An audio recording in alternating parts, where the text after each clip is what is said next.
राजगुरु जी, ये तो ठीक है, सबको अधिकार है, मीडिया को भी है, हमारे वरिष्ठ साथियों को भी है कि भाई जो दिख रहा है उसमें और जो कहा जा रहा है उसमें जो फर्क है उसे हम देखें, उसका विश्लेषण भी करें। तो ये सही है कि एक उप मुख्यमंत्री बड़ा भारी भरकम है, दूसरे उप मुख्यमंत्री का वजन थोड़ा कम है,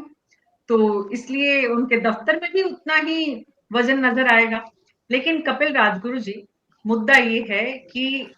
3 फैसले जो बड़े मुख्यमंत्री ने पहले दिन लेकर जो संदेश दिया है, उन तीनों फैसलों की जरूरत प्रदेश की किसी भी काम को करने से पहले जरूरी थी। ये तो आप भी मानते हैं? जी मैम, बिल्कुल। सबसे पहले तो ये जो फैसले लिए गए मैं मानता हूं अच्छे फैसले हैं और इसकी जरूरत थी, क्योंकि बहुत समय से राजस्थान, चाहे महिलाओं के रिलेटेड जो अपराध है उनकी बात कर लें, चाहे पेपर लीक की बात कर लें, चाहे गैंगस्टर वाली सिस्टम की बात कर लें, तो ये तीनों चीजों से राजस्थान परेशान है। और लॉ एंड ऑर्डर में आपके सामने भी बहुत बार कह चुका हूं कि राजस्थान का लॉ ऑर्डर जैसा होना चाहिए था वैसा है नहीं। तो ये एक संदेश देने की जरूर कोशिश की। जैसा कि जैन सर बता रहे थे कि जिस तरह से संदेश को, एक्चुअली क्या है, हम लोगों की एक आदत पड़ गई है कि जिस तरह से मोदी जी कोई भी प्रोग्राम करते थे, एक बड़ा इवेंट ऑर्गेनाइज करते हैं, तो वो इवेंट ऑर्गेनाइज करके उस इवेंट के अनुसार अपना प्रोग्राम शेड्यूल बनाते हैं। लेकिन ये नए नए मुख्यमंत्री आए हैं, फर्स्ट टाइमर हैं, तो विधायक भी फर्स्ट टाइमर हैं, तो इन्होंने क्या किया, सीधा सैंपल सैंपल तरीके से अपना एक सिंपल तरीके से अपना एक वक्तव्य पढ़ दिया इन्होंने। इसको प्रेस कॉन्फ्रेंस भी नहीं कहेंगे, वन साइडेड इन्होंने अपना एक मोनोटॉक किया, अपनी बात रखी कि हम ये काम करेंगे और ये काम में ये चीजें होंगी, ये कह के निकल लिए। तो ये ठीक है, शुरुआती स्टेज है, अपन मानते हैं, और बहुत सारे फैसले हैं जो अभी मंत्रिमंडल बनेगा उसके अंदर उसको अप्रूव करा के फिर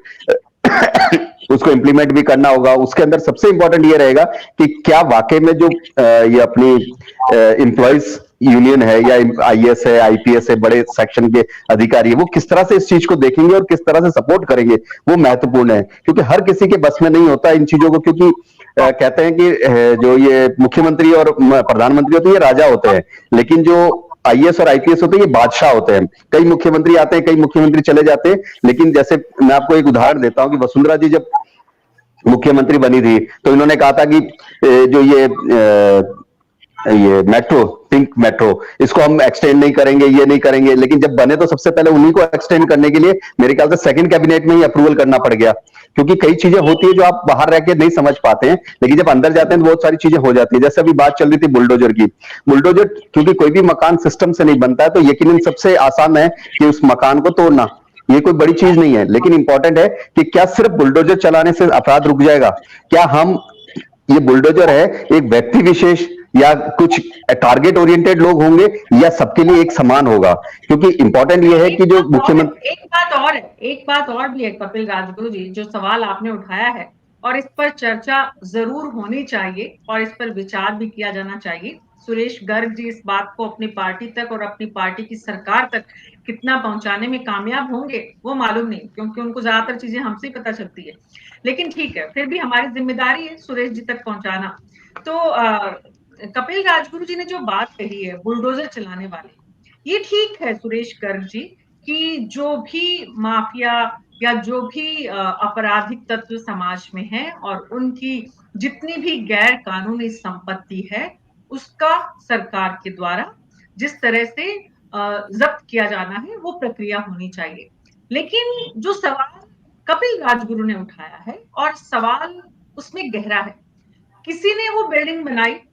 काली संपत्ति से बनाई, लेकिन सरकार का तो अधिकार है कि उस संपत्ति से बनी हुई बिल्डिंग को ले ले और सरकार किसी काम में लगा दे, किसी भी काम में लगा सकती है बुलडोजर चलाने की बजाय। तो क्या ये मुमकिन है सुरेश गर्ग जी